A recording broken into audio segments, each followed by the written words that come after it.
Still, Rupa. We've just started recording the session. We've been going around and meeting everybody, and it seems just about everybody here is an absolute beginner with Python. We've got a couple of people sneak in, they know other programming languages like C++, but not Java, and Java, but not Python. So they're hoping that you're going to enlighten them. And what I love about the beginners course, and you do this so well, is we literally start with a blank sheet of paper and you start to fill it. And we start to learn, and that's rather great. So just as people do join us, John's rejoining us here, we're going to start literally in 1 minute time on coding with Python, and there's a number of ways for you to engage. I'm going to invite people to actually turn their microphones off. You're welcome to keep your cameras on. We're about 25 people. It can get a bit chaotic if everyone puts their microphones on at the same time. So initially, just to let us know if you have any questions or comments, you might want to click on the reactions at the bottom where there's a raise your hand. You could also give us a sad look, which kind of looks like you're a bit confused. Of course, you can use the chat at any time too. As we head towards 30 people, and the chat is at the bottom where it says chat, and we are going to ask you questions, and Rupa's session is very interactive, so we're going to be asking people to lean in to this learning and not just sit quietly and just let it wash over you like a lecture, because a lecture it is not. They're going to be asked to put answers in, to do some exercises, and it's all going to be there in the chat. But if you raise your hand, we'll also try to bring you in as time allows over the next 90 minutes or so. So without any further ado, we're about 3:03 here in the UK time. I'm delighted to hand over to Rupa Singh, who's been working with MKAI. She is a brilliant teacher of Python, and that's what this is all about. At the end of this session, also, we're going to be putting some links as we go. We invite you to continue your studies on our dedicated LinkedIn group. We invite you to follow MKAI on all our channels and come and join us on LinkedIn as well. And there will be a feedback sheet. And if you've attended all the workshops, there's an opportunity for you to get a certificate, because full attendance is completing a course on this topic. But otherwise, we would love you to fill out a feedback sheet. It's a kind of reflective document. It doesn't take very long, and it lets us build some case studies, some stories of people who've learned with us, and that allows us to learn and to share that learning. And it can be confidential as well, of course. So over to you, Rupa. This is all about coding with Python, and it's for you, it's for us, it's for beginners. Take it away. Thank you so much, Paul, for great warm up, and thank you, Richard, for organizing this event, and all the participants for joining in and looking forward to learn Python. And so I would like to ask this the very first question: then how many of you have the basic understanding about Python or programming? Somebody who has, many of you have never done any programming before. So please type in me if you have never done any programming before. Brilliant. So everybody, if you're a beginner, please just type me. It's a chance to warm up using the chat. We're going to be using a lot. Can everybody, we've got 30 people. Can we get 30 answers here? We're not going to throw you out if you're you know a bit of Python, but if you're a complete beginner, can we get me in the chat? That's great. Monsi, Kimberly, Mark, Asmer, Medina, Alexander. Awesome. Great. So we've got SQL only, beginner in Python, but not beginner in coding, which is good. There's still a few others who haven't joined in. Can we get everybody? If you're a beginner, can you type me or give us some other information? Yeah, we've got Yoko, we've got Caleb. It's good to engage with everybody. More people joining all the time. Seems like you've got a lot of beginners, Rupa. Okay, that's great. So, and any of you, how much would you rate yourself on a scale of 1 to 10? 1 being the lowest and 10 being the highest in Python? Well, for Python, yeah, not for looks. Okay, great. Amazing. That's awesome. And thank you so much for, participating. And I really love that energy. Okay, 0.5, that's interesting. But mostly 1s and 2s. We've got nobody saying 9.5 or even 11. Amazing. Great. So if you're excited to know about Python, please type in excited. I am excited. Great. So Well, we've got a few excited. Oh, no, it's coming in now. That's good. amazing. That's really great. So this session is going to be interactive, and we are going to do lots of hands-on practice so that you by the end of these 2-day sessions, these 2-day workshops. Okay, you're scared. Okay, great. So by the end of these 2-day sessions, you will have a confidence to start coding, even if you have never done any coding in your life. All right. And so we'll just have an introduction about Python, and why Python, why should we be learning Python, and how Python is used in different industries. All right. So just to give a brief introduction about myself, I'm founder of AI Beehive, and I have a mission to impact more than 1 million students and professionals learn about data science, machine learning, and artificial intelligence. And in order to do that, Python is the first step that we teach students and anybody who has the intention to learn about artificial intelligence but scared about programming. So this course is for them to get started with programming with Python. So let me share my screen, and great.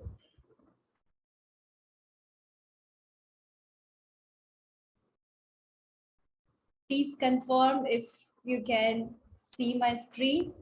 Very clear. Thank you. Great. So by definition, Python is an open source, high level, general purpose programming language that incorporates the feature of object oriented, structural, and functional programming. So if this sounds complex to you, don't worry about it. We'll understand step by step. So this is the guy who has created Python, and is Guido Rossum. He created Python in 1990s. So anyone has an idea why Python is called Python? Is that the name of the snake? Anyone, any idea why Python is called as Python?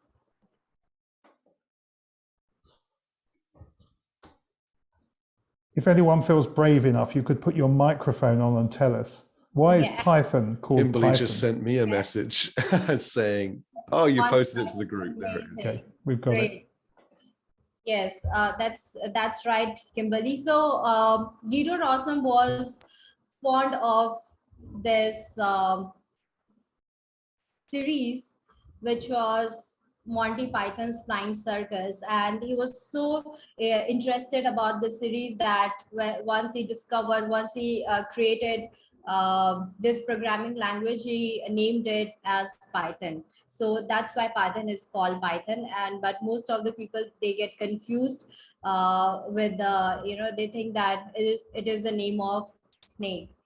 So why should you learn Python? We have a lot of good reasons to learn Python. And as you know, that now we are all surrounded by the web of technologies. Whatever we are doing in our day-to-day life, the way we are interacting in our digital platforms, social media, whether we are making any transactions, financial transaction, or whether we are going from one place to another place, everything is being all these applications, and these are created using Python. A lot of applications are being created using Python, so since we are already surrounded by technologies, it is always good to understand how these technologies are working and how it is affecting our lives. So Python is most popular among software engineers, mathematicians, scientists, data scientists, and accountants. And Python is very popular among data scientists and artificial intelligence. And most of the algorithms are created based on Python, while there are also other languages such as R language, but Python is quite favorable, and it's most loved by artificial intelligence specialists. And the advantages of Python are it is free and open source. Either you can download the software applications, and also these software applications are free to download. And then you also have you can use Python with the web, and that we are going to learn in today's session. And these are high level language. It has easy and short syntax as compared to other programming languages such as C, C++, or Java. And then it is quite portable. You can run Python even when Windows, Linux, or Mac, and it is supported by all the other platforms. It is interpreted, trusted by big brands, extensive support libraries, low maintenance cost, wide applicability, and great community support. So wow, so there's so much of advantages which other programming languages does not give. Can you just say one quick answer to the question, what is a high level language, Rupa? What does that mean? It's when we are the way coding works is when we are coding in C or C++, there is a different language that we use, but in Python we just need to use English language and the computer understands it. So yeah. And then Python is a Swiss Army knife, and it has many packages for data analysis. It is NumPy and Pandas we use, and for machine learning, we use scikit-learn and SciPy. For data visualization, Python is used with different libraries such as Matplotlib and Seaborn, and for deep learning, TensorFlow, PyTorch, and so on. So there are so many libraries with Python, which makes it great option to use for artificial intelligence and data science. And the properties of Python are it is easy to learn, it's user friendly, and easy to debug and used on any OS. So if you want to take the screenshot of this, you can take a screenshot, or you can take a note of the screen. And I think we'll be sharing slides at the end as well. We normally do, and we're recording this, of course. Yeah. Great. And it is popular among different applications such as Google Map, Facebook, Twitter, Instagram, YouTube, and so on. So it is also used in banking industries, for manufacturing industries, and the NASA uses it a lot for their scientific calculation. And the software needed to learn Python is Google Collab, Jupyter Lab, Thorny, and PyCharm. And Jupyter Lab is, we need to install the software. We need to install the software, which is called Anaconda. And so it takes some time around, it takes around half an hour to 1 hour to install this Anaconda software. So we are not going to learn today about Jupyter Lab, but we will be running our program in Google Collaboratory, so that we all are in the same page, and we are not getting confused about installing the software. So, and in order to use Google Colab, we need to have a Gmail account, and we need to log into your Gmail and browse Google Collaboratory in the web browser. So yeah, ready to go? Amazing. So yes. Also, please join in from your laptop so that, while we are learning, we are also practicing it. We are also doing hands-on practice. So just let me share my screen and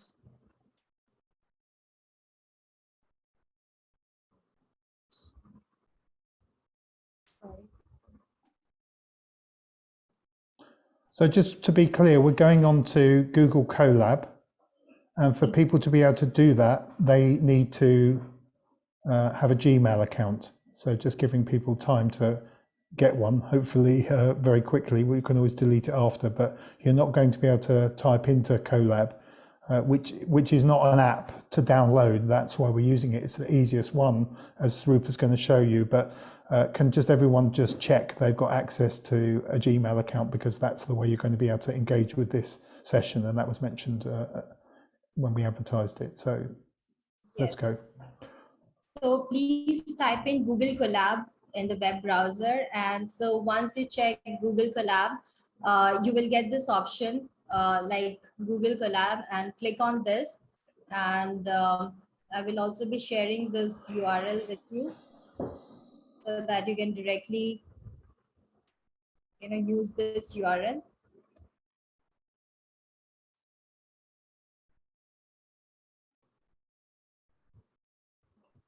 So once you use this, you can, here you will have an option. As you can see here, you will have an option to log in from your Gmail account. And once you log in, you will get this page. And you can go to File, open New Notebook.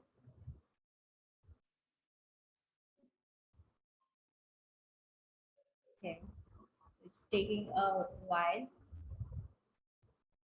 All right, awesome. So now we have our Google Colab page, and now we are ready to write our first Python code. So so just a quick check. So hopefully everybody is with us. If anyone is not, please let us know. Some of you might, if you've not got a Gmail account, which almost sounds impossible these days, but some people choose not to, you're just quickly signing up. And there's the link in the chat, and that should bring, we're getting some yeses. Hopefully everyone's with you, Rupa.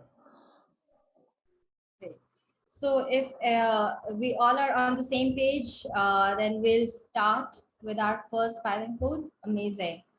Thanks, James, Alexander, Kimberly. Awesome. So before we start our Python first code, so there are a few things that we need to understand. We have something called keyword, identifiers, and variables. So what are these? What are identifiers? So just a second. All right. So these are the things that we are going to learn today. Let me know if this, mind map is visible.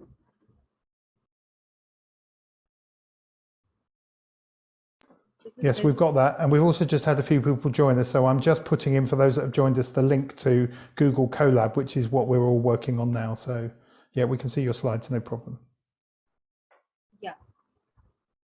Great. So we're going to learn today what is identifiers and how to create identifiers.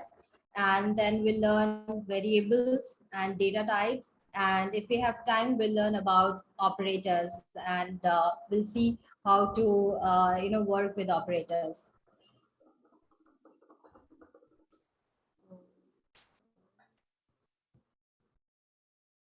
Okay. So the very first Python code you can write is as hello Python. And once you write this on this interpret, in this particular cell, and as you see this black, icon, and once you click on this, it runs this particular code, and we get the output as hello Python, as we can see here. So why have we written this hello Python in double quotes? Because it is a string. Again, we have certain data types that we need to consider in Python, and we are going to know about it in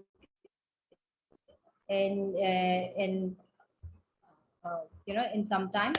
So here is the first variable. The first name that I write is, for example, name equal to maybe mkai.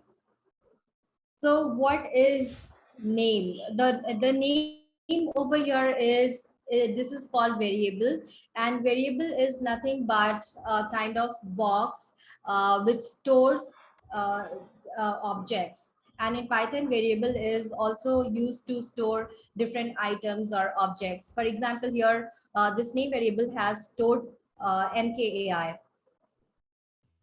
And there is a rule to create names. For example, the way our names are created, for example, my name is Rupa, somebody name is Giorgio, Elson, Kimberly. So there is a rule to create these names, and we cannot create these names with 1 2 3 4 or something like that. So similarly, we have rules for creating names in Python, which is, and these rules are called identifiers. So how do we create identifiers? So let me try to write it down so that it becomes easier for us.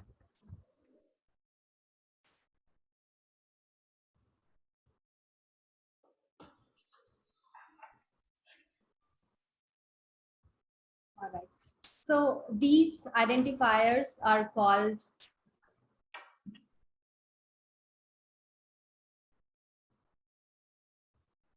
all right. So we are going to create something called identifiers. And these identifiers have certain rules. For example, it can start with A to Z, which is lowercase, or uppercase A to Z, and or underscore. The second rule is that it should not start with 0 to 9 or any digits. It should not start with 0 to 9, but it can contain these digits within these characters, and we're going to see that. And it should not contain these special characters such as dollar, hash, or star, or something like this, or at the rate. So it should not contain all of this, right? So it should not contain this, and it should not start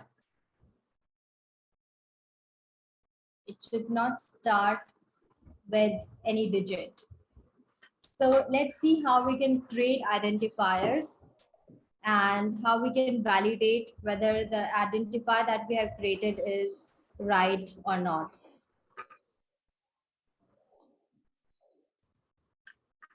So here is the first identifier that we create is maybe ABC45 underscore.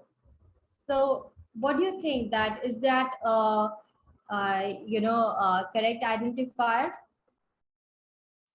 Can anyone write in the message that if this is a correct identifier? So Joanne says yes. If it is yes, or okay, great. Lots of yeses now. All right. So let's check that whether this identifier is correct or not. So how can we check that? Okay, sorry. Since this is not the correct. All right. And we're going to learn about this error also that we got. Okay, so let's check whether our identifier that we have created is correct identifier or not. Can you just explain to us what you just did? There's some sort of little hashtag thing. Sure. All right. So hashtag hash we use. For example, Python, if you're writing something which is not acceptable in Python language and you run this piece of code, if you run this cell, it shows you an error. right? So, but Python allows you to give a comment, and we comment in Python so that we know what we are doing, what we are performing, and but when you comment something, then it will not result in an error. And the rule for doing that is first writing hash and then write a comment. For example, I want to check. Here I've written a comment that check if this is a valid identifier. Okay. So when you do that little hashtag, that allows you to make notes as you go along. It's not running code. It's just these are notes, and you call them comments. So in a big complicated program, you know, you won't get lost, and anyone trying to read your code can read all the notes as you go along. Exactly. Yeah. So this allows us also as a developer, sometimes the coding, there's too many lines of coding. And even if you are writing writing code, or as a programmer, sometimes when we look back, we forget that what we were actually trying to do. So commenting helps us to revisit and to remind us that what we had done. And it also helps our peer groups and stakeholders to know what we have done, what we were trying to achieve while we were programming. Okay, so and this we can achieve by writing hash. All right, so how we can check whether the identifier is valid or not, and then we write down is identifier, and then run this piece of code. Okay, and now I get it as true, right? So this is how we can check whether the particular variable that we have created, it fits into the rule of valid identifier or not. All right. So one Sorry, more. just to make sure just to make sure no one's confused, because what you've shown us is you've shown us something called name equals MKAI. Then you've gone on to all of this. Can you just make sure we're all with you here? Why did you type name is MKAI? Right. Yeah. So now let's check whether the name that we had created over here, the name variable, is the valid identifier or not. Okay. Is identifier. So when I run this piece of code, I get this as true. All right. So so hope everybody is clear with this. Please type in the chat window if you're clear. Please write down clear.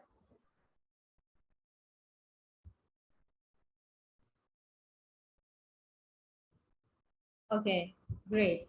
So let's test your knowledge based on what we have learned, the rules about identifiers.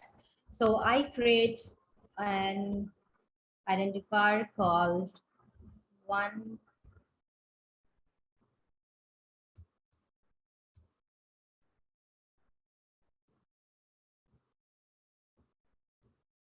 Okay, now is that a correct identifier? Please type in your answer if this is a valid identifier or not, and also kindly give me the reason. Okay, Alexander says no. Amazing, great. It starts with number. That's perfect. Yeah. So thank you so much, everyone, and I'm really glad that we are learning so far. All right, so let's check this. Let's test this one. So what we need to do is the identifier that you have created, just put it in the double quotes, and then dot is identifier. So here you also get recommendation from this particular website, and then we can just run this piece of code, and it suggests us false. So we are good to go with identifier, and now let's learn about keywords. All right. So is the Is the reason why you're doing dot is identifier because you want to check if it's okay? Exactly. Yeah. So we need to check, whether the identifier that we've created is valid or not. And this is how we can check. This is the rule to check for, identifiers. But once you've got very good at this and you're used to the rules, you won't need to be doing that check. It will just come up as an error if it's not. Exactly. Yeah. Exactly. Right. Okay. So now we'll see what are keywords. All right. So keywords are the list of reserved words, and these cannot be used as identifiers, functions, constants, or any identifier names. So what are keywords and how we can create keywords? So sorry, how we can get the keywords? So just So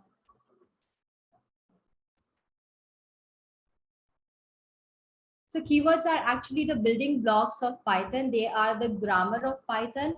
And it suggests that with certain keywords, it tells, how, what to do. It suggests certain specific tasks with Python. All right. Monsi, you want to say something?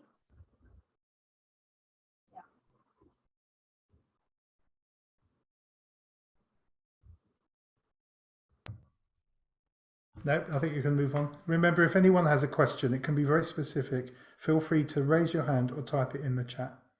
We do have one hand up, so let's just check one more time. Monsi, are you there? You put your hand up. Okay. So let's see how to get the list of keywords, and you can import keywords as import keyword and run this piece of code, sorry. And then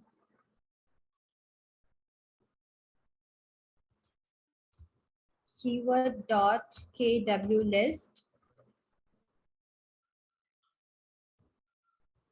So when you write down keyword.kw list, we get all the list of keywords, and there are around 33 keywords in Python that suggest certain specific tasks. Certain specific tasks are performed by these keywords. And while we are learning further, we will understand how to use these keywords in your programming. And another important thing to note that is the identifiers. You cannot create identifiers as keywords, and also we cannot use these keywords as for creating any variables. For example, if I use this particular keyword as global equal to maybe I want to write down some number 56. So this is not acceptable in Python, and we cannot use keywords for variables or creating any identifiers. All right. So all right. So now let's learn about data types in Python. What are different data types? So just being clear again, so we don't, go too fast for anyone who's slow. You've been showing us what identifiers are, and I know we'll come back to that. You've kind of said keywords, they're the language of Python, the kind of grammar of Python. That's how we're going to build up our code. And now you're coming on to different types of data, okay? Yeah, exactly. All right.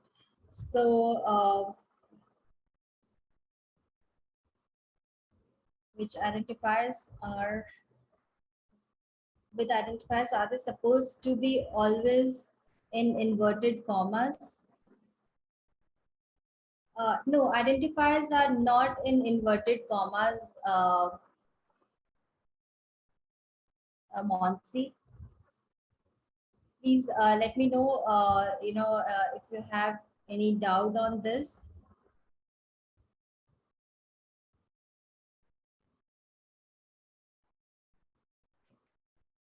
So the different data types are integers,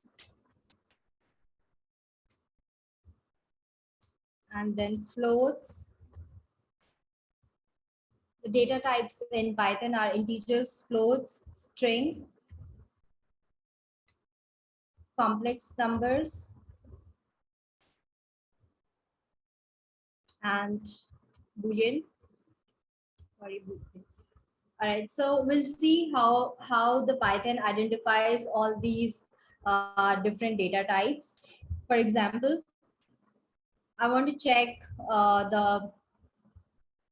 so I have this number as 50, and I want to check what is the data type in Python. What is the data type of 50 in Python, and how can I check the data type of 50 is we need to write down type and then 50 within parentheses. And if I run this particular code, shift enter, you can run by using shift enter or just by pressing this black icon. All right, so I get it as integer. Now we have 5.4. So what do you think, guys? What is this data type?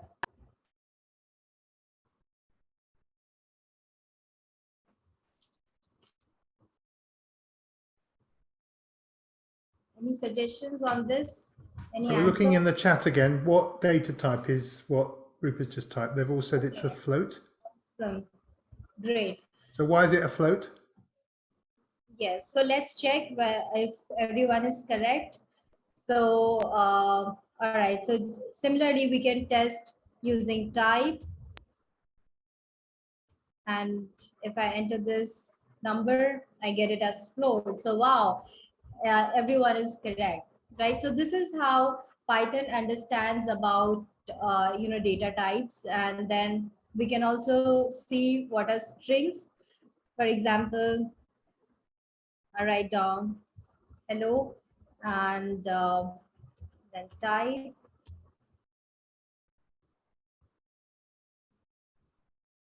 So this gives me an error. So any idea why this gives me an error?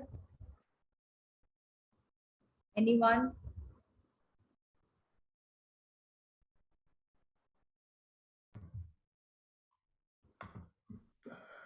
Joanne says double quotes. Yes, perfect. So we always need to use strings within single quotes or double quotes, and this is how Python, works with strings. So if we have this type and within double quotes, and we write down hello and shift enter, so this gives us string, right? And so let's check if we write it in within single quotes or okay. So this is how Python works, and the type of hello is string. And we need to make sure that whenever we are using strings, we need to use it within double quotes or single quotes.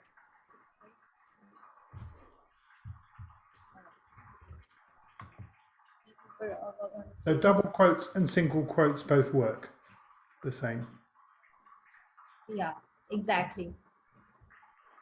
And then we have complex numbers. For example, 4 plus I5, 2 plus J5, type of this.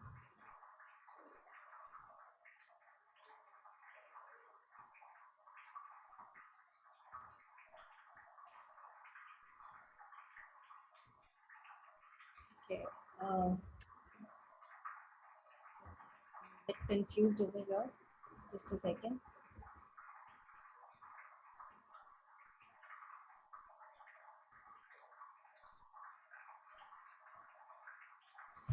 Okay, sorry, it's not 7J, like 5 plus 2J. And if I enter this, okay, this works fine now. So let's find out the type of this.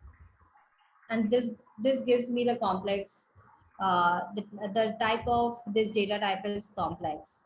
All right. So, okay, type only works for one element, or we can also use for 10 hello.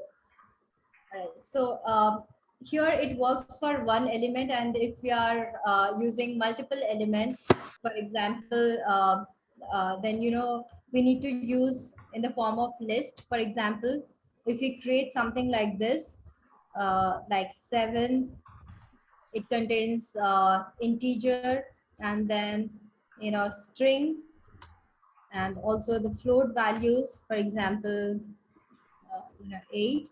And if I want to find the type of this particular object,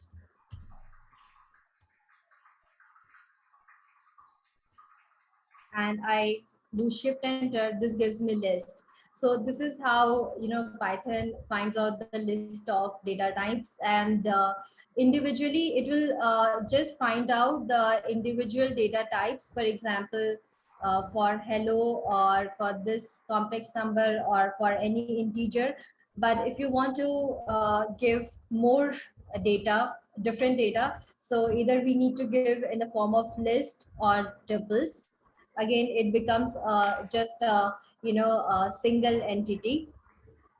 So now if We've got some questions here, so I think we've got some confusion going on in the chat. You're going quite fast, so I'm slowing things down here. Let's just look at before we come to the specific questions, I just let us to imagine some people are a bit confused here. So I think where we're at is what we did last time, is we gave some examples of where we might use these things. So it's not just too much to take in. So I'm just pausing. Let's just go right back for a moment. Why would we use an identifier? Identifier is like when you are creating any variable name or function name or class name, then there is a rule that we need to follow, right? And that rule is defined by identifiers. So for example, when we are creating any variable name, for example, I want to store all the employee data in a file, right? And I name the file, and the name of the file is called the identifier, and the file name has to be valid, otherwise it will throw an error. So this is how the rules of identifier works. So the identifier for that list will be called employee names. Exactly. So that can be called as employee name.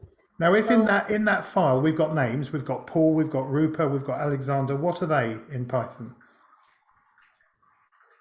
These are objects within these files. These are items within these files, right? Good. Okay, that's good. So we're just making sure that we're with everybody.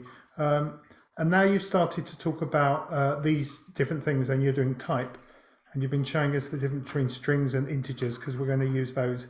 And then the question in the chat to bring us up to date is, so what's list?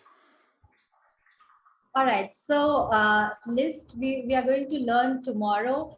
And so today we are going to just learn the basics. What are the basic data types? And so list is where we can store, large number of data or large number of objects. For example, let me create one list for you. So here I have defined a variable name, for example, this list name. And when I have defined this variable name, it also directs me to that particular list, right? So if I have not created any list name and I want to refer it in the future, then that's going to be challenging for me, right? So this is the list name that I have created. And when the syntax for creating a list is we need to use these square brackets. So I use this square bracket, and then, for example, I want to use an employee data, right? And so let's see. We'll take the example of Paul. I want to store Paul name, and so Paul, what's your age? Just kidding. All right, so so 55 is the age, if you really want me to reveal that to the public. No, not that. So let's say 55. the age of Paul is Oh, thank you. 25. All right, and then uh, you know, or the profession of Paul is teacher, and maybe he likes cookies, and the language he uses is English, Yeah. right? And maybe the salary he withdraws is, for example, $200,000, right? Okay. This is getting better. Okay. All right. So this is the list that I have created, and which contains all this information, right? So now I want to check the type of this particular variable name that I've created. List underscore name. And this gives me list, right? So list can store different objects and with different data types. All right. And this can also be, this can also be changed later on. For example, when Paul grows a little older, maybe after 5 years, then I can just update it to, 30, or uh, then I can add some more information on this, maybe it's marital status or kids or something like that. So this is how we can use list, correct? So if this, how is a variable name different from the identifier? Okay, so how is the variable name? Great, thanks, Sozi. So how is a variable name different from the identifier? So identifier is just a rule to create the variable name. All right, identifier is a rule to create variable name, or we can use it to create class name, function name, and all of that. Okay, great. So till now we are good.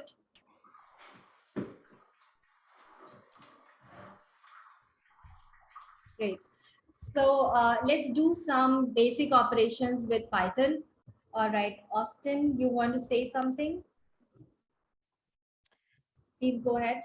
So are you also creating these objects as you type out the list name and then equals and the square brackets? Is that creating them?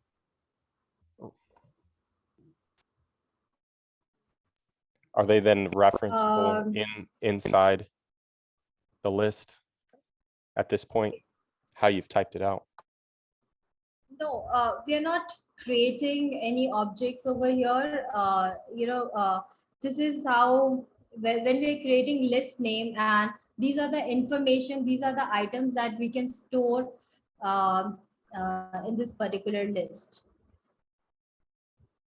Okay, and Python just understands when we are, storing all these items in the list or tuples.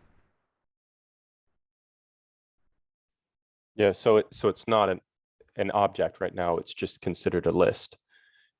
And Yeah. it has different elements inside of it. Exactly.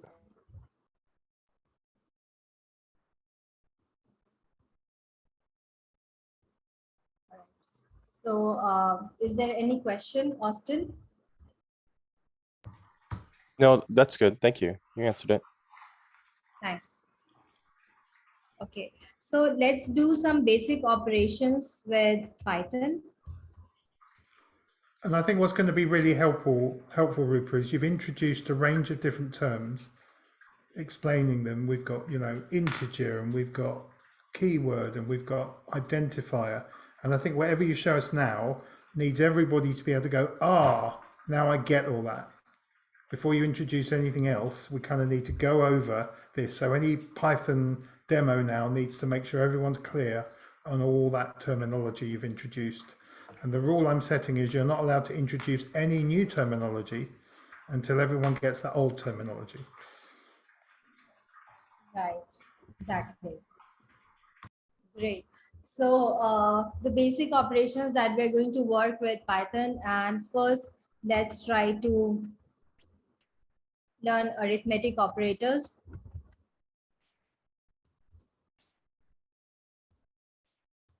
And we'll see how we can perform certain basic operations with different types of data types. Okay, so let's first start with integers, and it's quite simple. It's just like basic mathematics. And so if I add 10 plus 40, and in order to for addition we just use plus operator, and if I run this piece of code I get it as 50. All right, and then for subtraction,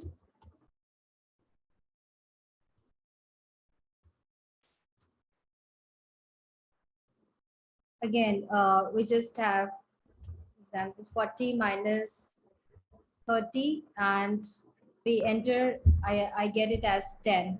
And similarly we use for multiplication.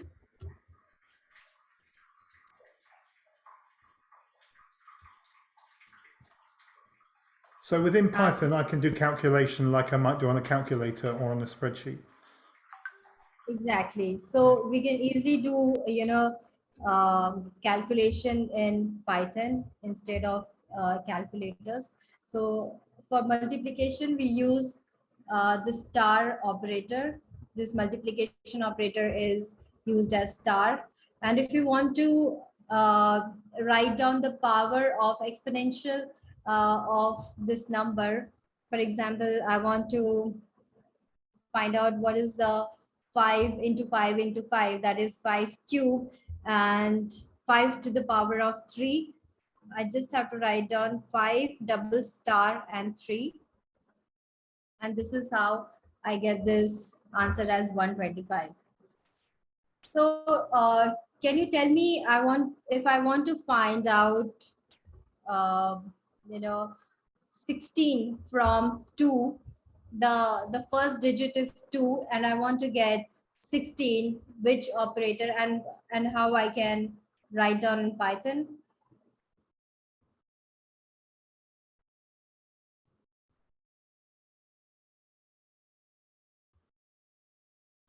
Two is the initial operator, and sorry, 2 is the operand, and I want the output as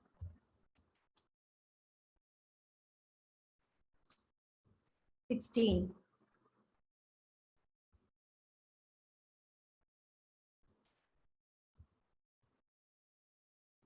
Which operators can be used in order to get this output?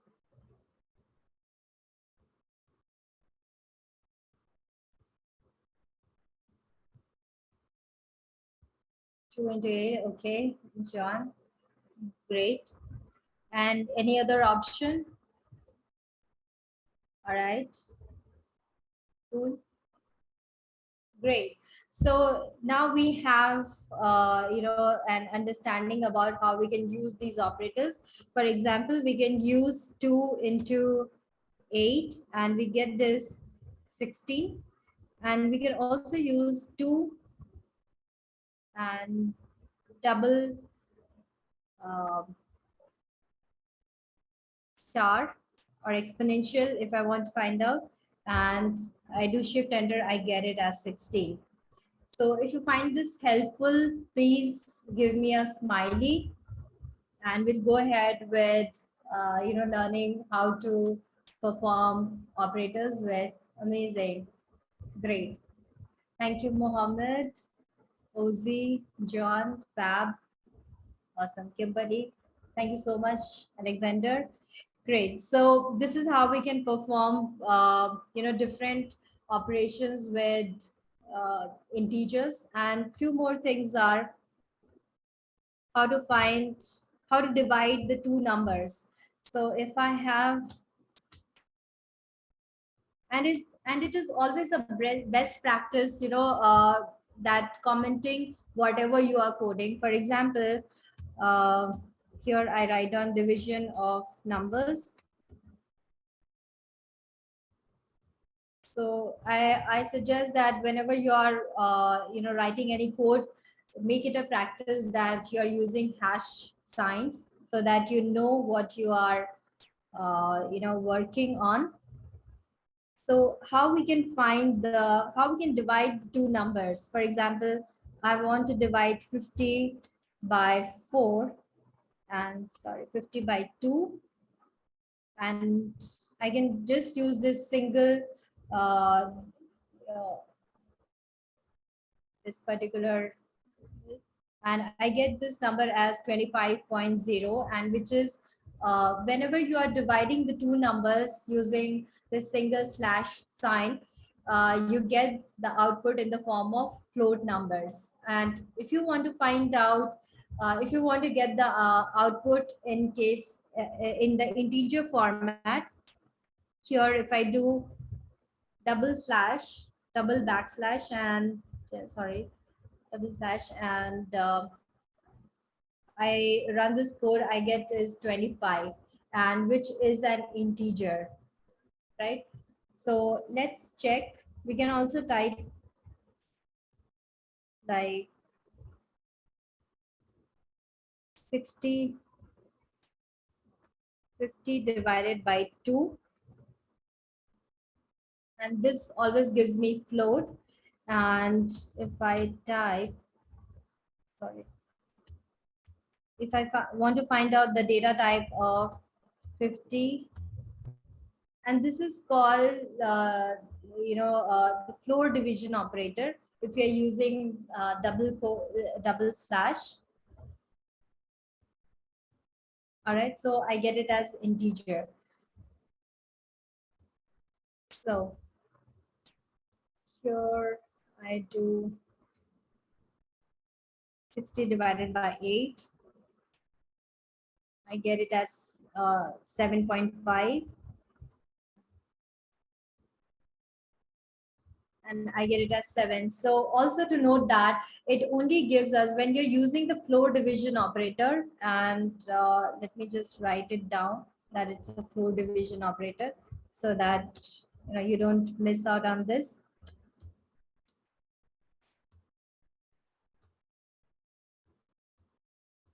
Okay.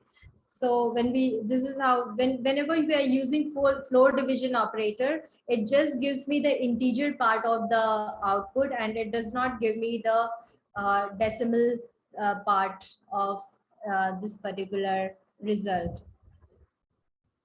So this is how we perform certain operations with Python, and then we have something. So just checking then, and that might be useful because, for example, when I use a chatbot, I don't want to be told I'm 7.3264 years old. I might just want to have the whole number. And sometimes we just want to work with whole numbers. Other times, it might be that we want to have all the decimal places, but not always. And certainly at a customer interface, you don't want to be throwing out, loads of decimal points. Exactly. Yeah. Thanks, Paul, for this explanation. All right. So So now this is the modulus operator that we're going to learn. And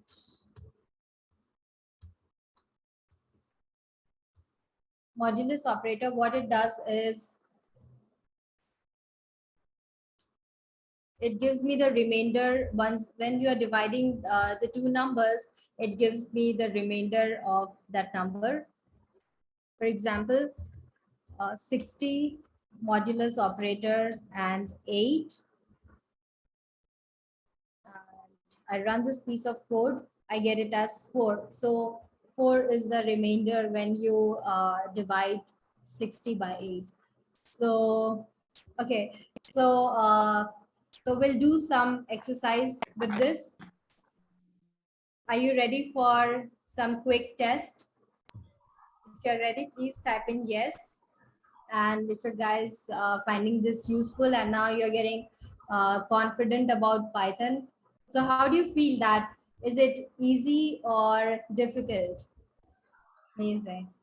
Is there a seating operator?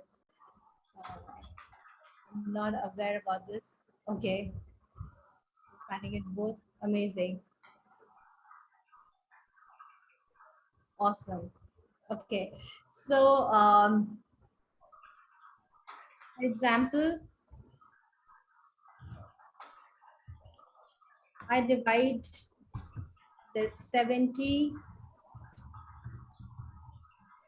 and 3. I want to use these two operands, and the result should be I want to divide these two operands. Okay, 70 divide by 3, and I want the output should be in the integer format. So which operator should I be using?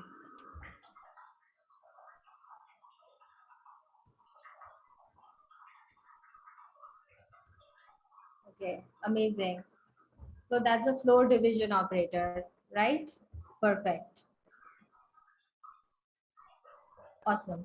So I think we're good to go. And this was one of the tricky question uh, for this floor division operator. And so now let's see how we can perform certain operations with strings.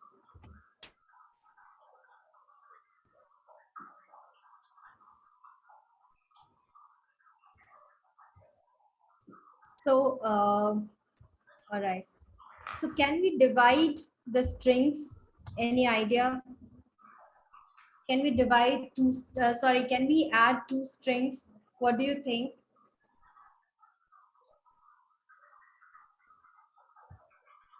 Yes.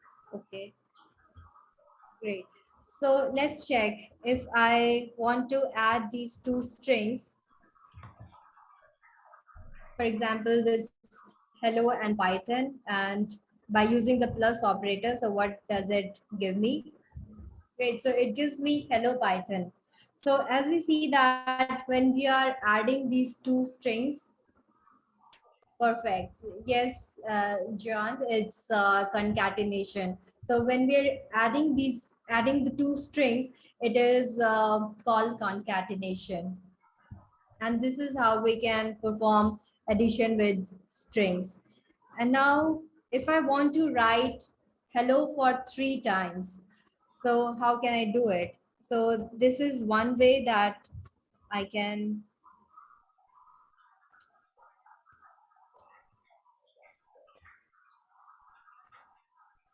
write hello for 3 times and concatenate all these items. So this is how we can do it. And the another way to do is using the multiplication operators. Okay. So here in string, if I do multiplication operator, it just give me thrice 3 times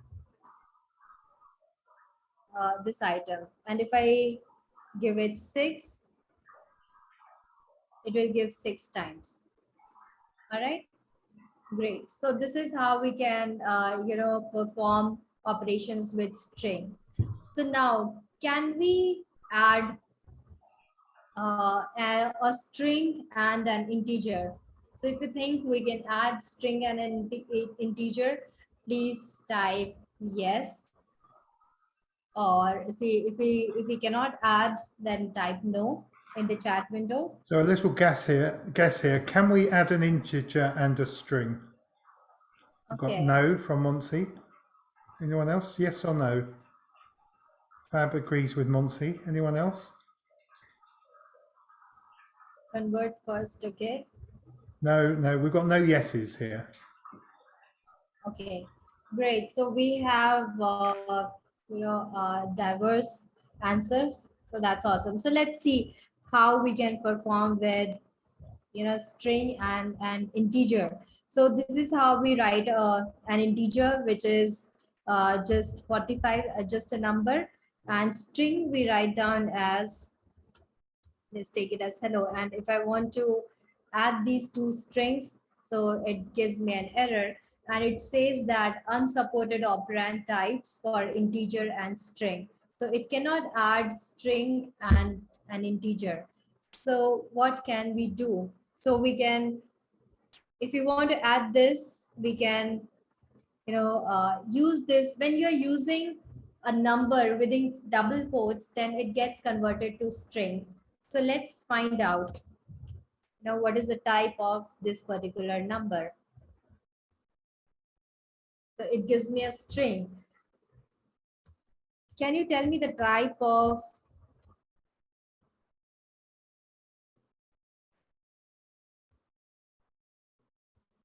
this particular number? String. Perfect. So because it is written within double quotes, and anything which is written within double quotes or single quotes, it is considered as a string in Python. And so when it's a string, it's like a word. It's not a number anymore. Yes, exactly. So it is now, this number is, it loses its value. It is not considered as a number, but now it is just used as, a string or characters. So we can use it 545 when it is converted to string, and then hello, and I run this piece of code, I get it as 45 hello. All right. Or we can also, okay, one more thing. So this is done with our string and integer. So this is how we actually perform. So let's see how we can convert one data type to another data type. All right. So because that will be very useful, converting from one data type to another data type. All right. So here I have this number as 56. And so I'm sure everyone agrees that this is an integer, right? So I want to convert this integer into float. So I write on float and 56, and then shift enter, and this gives me the float value. So this converts an integer to a float. Okay.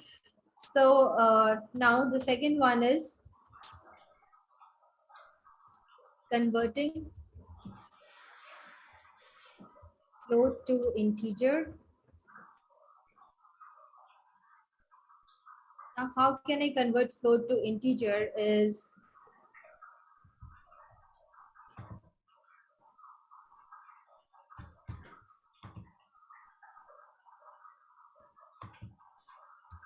I just have to write down int and maybe 75.45. And so this is a float number, and I want to convert it to integer. It gives me as 70. Okay. So now another one is converting a string to an integer. Can we convert a string to an integer? Okay. So integer and string, example 56. And if I convert this to a string, sorry, to an integer, it gives me just number without single quotes or double quotes. Okay. And then converting number to string or an integer to string.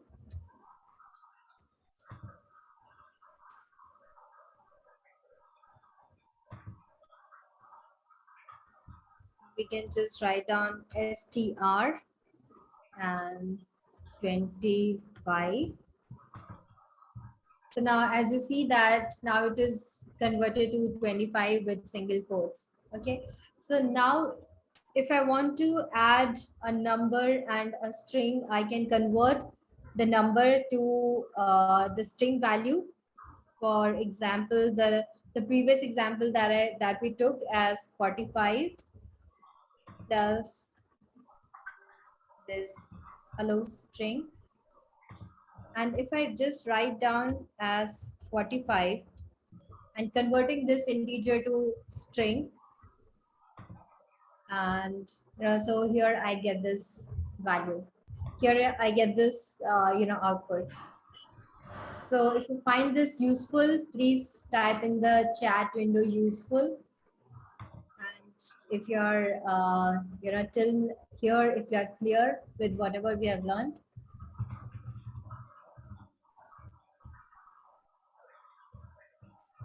Okay, amazing.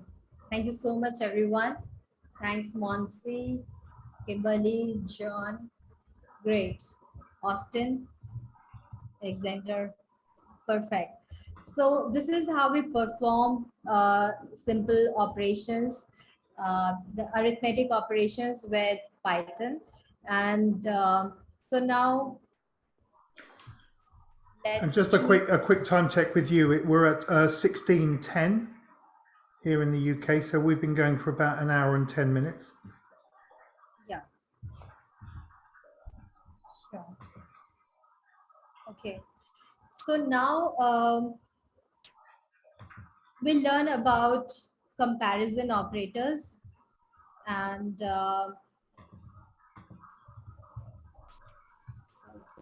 okay. So we'll learn about greater than, less than, and equal to operators, and how it works in Python.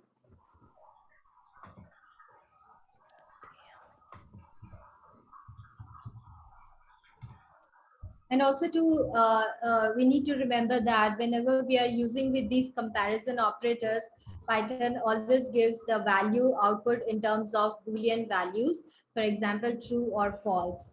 So let's see if I want to check whether 20 is greater than 10, and I do shift enter, it gives me the value as true. And 20 is less than 10, it gives me the value as false, right? So this is how we use comparison operators. And then let's see, 20 is equal to 10. And this gives me false, right? So this is how you can use different numbers to find out. Okay, so let's check this. So this is how the comparison operators works in Python. And let's check about Boolean operators.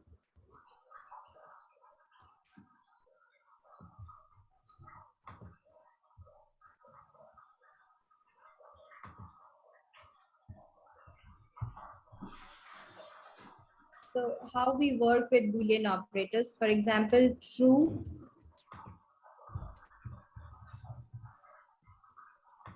and true will give me true. And then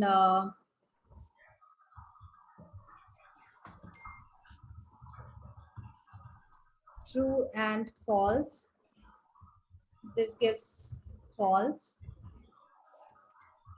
False and false,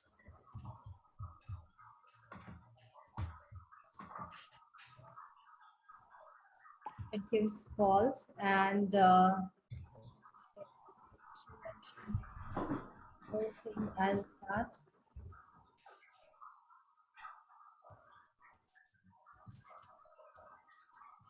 False and true, this gives me as false. All right, so we need to remember all these things. And so whenever you are using AND operators, so let's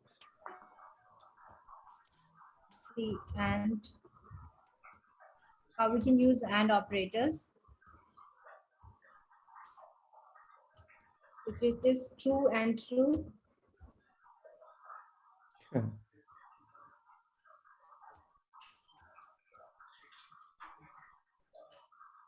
true and false, it gives me false. False and true, false. amazing. And false gives me false. So it gives me a true only when both the operands are true. Okay, so and apart from all the other operands, whether true and false, false and true, and for all rest of all, it gives me false. So we need to remember this, the true and true, only for this particular operands, it gives me true. And if you're using OR operators,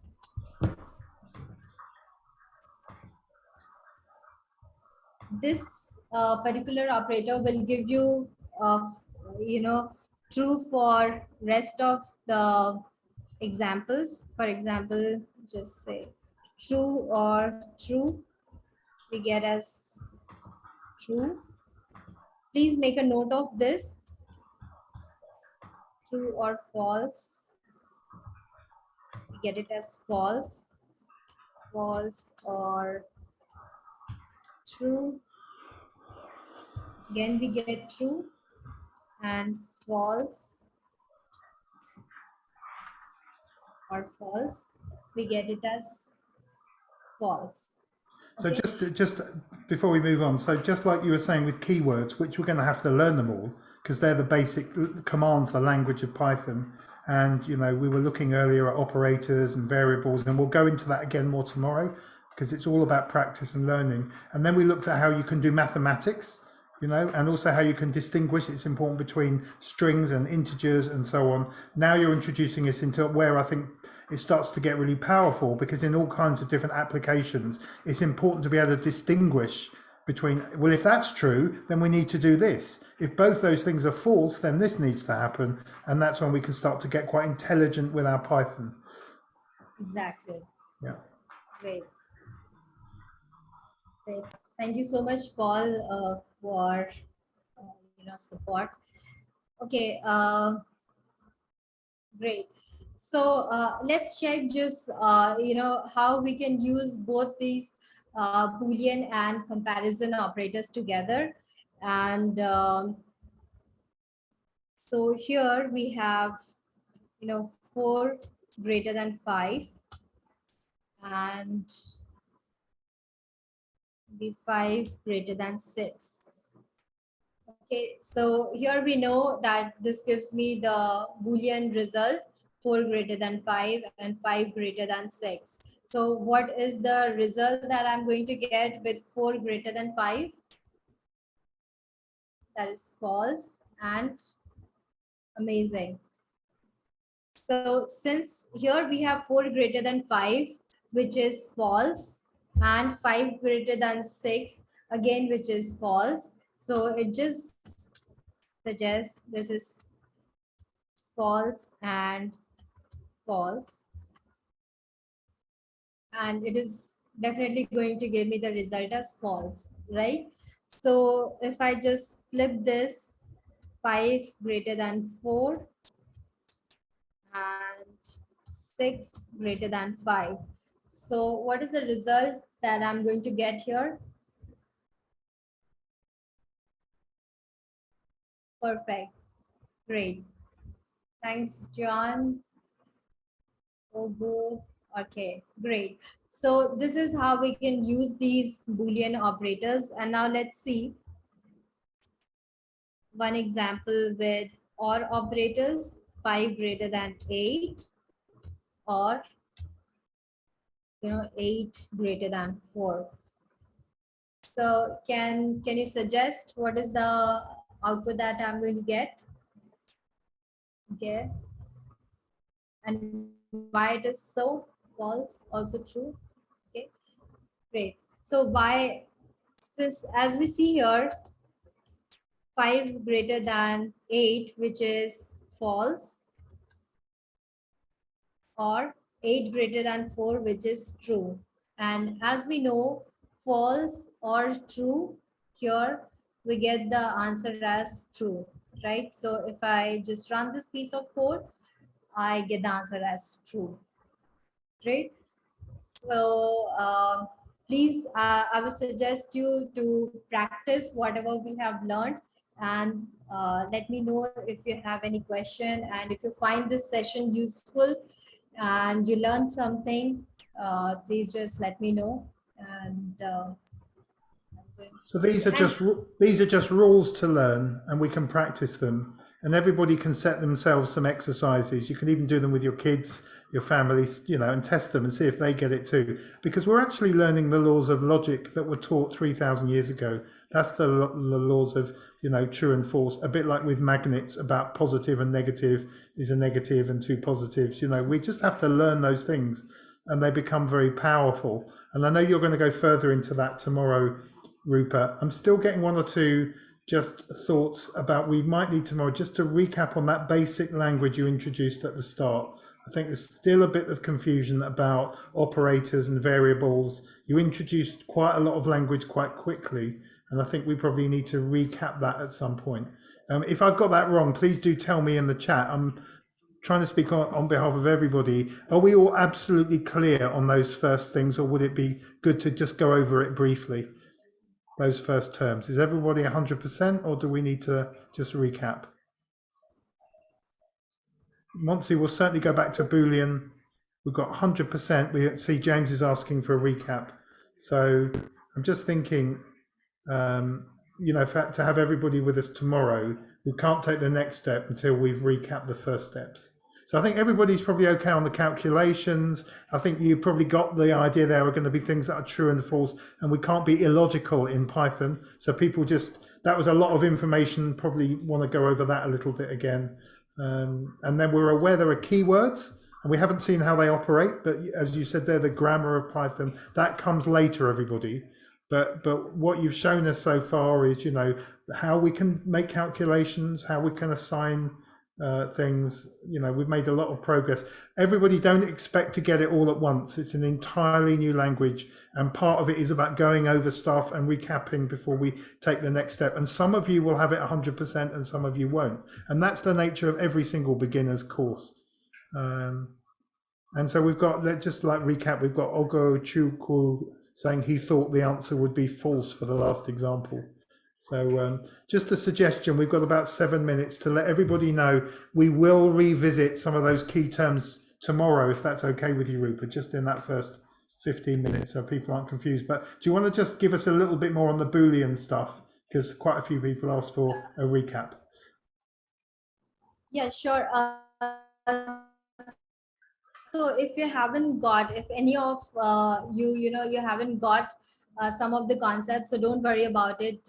We have learned quite a lot in last 1 hour. We learned so much. So you should be, congratulating yourself for learning so much within such a less span of time. And don't worry about learning, understanding everything. So we learn things with practice. So that's completely okay. And also I would suggest you please do not miss tomorrow's session, tomorrow's workshop, because we are going to learn more in details. We are also going to do some recap of what we learned today. And great. So I'll just have, since a lot of you have suggested for a recap for what we did today. So but we just got 5 minutes for that. So just a very brief recap. Yeah. Sure. So we learned how to create the first Python code, but just by simply writing hello Python. And since it is an integer, we used it within double quotes. And then we learned how to create a variable. And this is name is a variable name. And then we, add items to it. We can add different items, whether it is. So just on that, is it a variable name? Because it could be MKAI, but we could call it anything. So that thing is variable. Yes, name is a variable name, and MKI is an item that we are storing into this particular. But it's referring to the fact that the MKI isn't fixed, is it? It could be anything. Yes, exactly. It can be anything. For example, here I write this, I just create this variable name, or suppose I just write it as century. This is a variable name that we're just losing you, Rupert. We just lost you. I write down as 100. So this is one variable that I have created. And sorry, just a second. We've just got am I audible? just about now, yeah. Okay, great. So, so now this is the, one variable that we have created. Another variable, if I want to create here, just ignore this. And same, I can just use the same variable and write down as 100. So now when it's just like, we can consider variable as a box, as a container. So I just added this particular item as 100. First I added 100 and then in the integer format, and then I take this out and I add another item as 100. So let me try to explain this with this, diagram so that it becomes more clear for everyone. So what is, variables? So we can think of it as, this is the container. Sorry for the bad, design. Okay. So this is a variable. Okay. Now in this variable, first what I do is I just add this blue ball. I enter into this, I put it into this blue ball. And now I don't want to put this blue ball, but I want to put some yellow ball. Okay. So I can use the same variable. Now I'm using the same color, same variable. And, now I'm taking out this blue ball and I've used it as green balls. Yeah. So using your example, century could be 200, could be year 2000. Century could be 1900. Century could be 1800. It can change. Yeah. So in our example, so first I have just added as 100. This is this variable name is century. Okay, this is the variable name, container name is century. Okay, and this is the item that I have added. All right, so this is the item which is in the form of integer that I have added. All right, so now I want to use the same variable. I'm using the same variable. This is the same variable called century. Yeah. But now I have taken out this integer. I don't want this. And I have, added an item which is a string value. Okay, so different things can go in. I understand that. Now we're at 4:30, and I think you've really cleared what a variable is. And I hope tomorrow, if you don't mind, we're going to just revisit identifier so that people are really clear what that is, and maybe just have an example of how they fit together. Yeah. Okay, we're at 4:30. We can leave the room open just for 5 minutes or so if anyone has any questions. Tomorrow is the next session. We go a bit further into this, and I want to thank you, Rupa, for that. This was recorded, don't forget, and we can make that available to you. Richard's also advertising a session. I'm just going to ask him to say a brief word about it in a moment. But we've also got the LinkedIn group, which is also in the chat. If you want to save the chat right now, look in the bottom right-hand corner of the screen. At the bottom, there are 3 dots next to the little smiley, and you can just save chat as well. And that's useful because we've been putting links and answers to questions. So save that before we close the meeting. Richard, just to bring you in, thanks, Rupa. Can't wait for the next session. Richard, you were just going to mention about AI ethics future work session. On Telegram, on the Telegram group, sorry. Yeah, so thanks again to Rupa and Paul, of course, for co-steering today. I hope it's been a really good session. I see we started with 30-something, we finished with 30-something, so that's testament to everybody staying engaged. Oh, that's great to hear. It's an interesting session. I've been enjoying following along as well. So obviously love to stay in touch with everybody. We have got a more advanced session tomorrow. If you want to come and dip a toe or jump in, that's up to you. You're very, very welcome. You'll just scroll back up and you'll see them on there, the Eventbrite links. I've seen a couple of people have asked to join the group on LinkedIn. You're very, very welcome. And that's where we share the materials and the recordings and so on. And we talk. So we have a group, MKAI.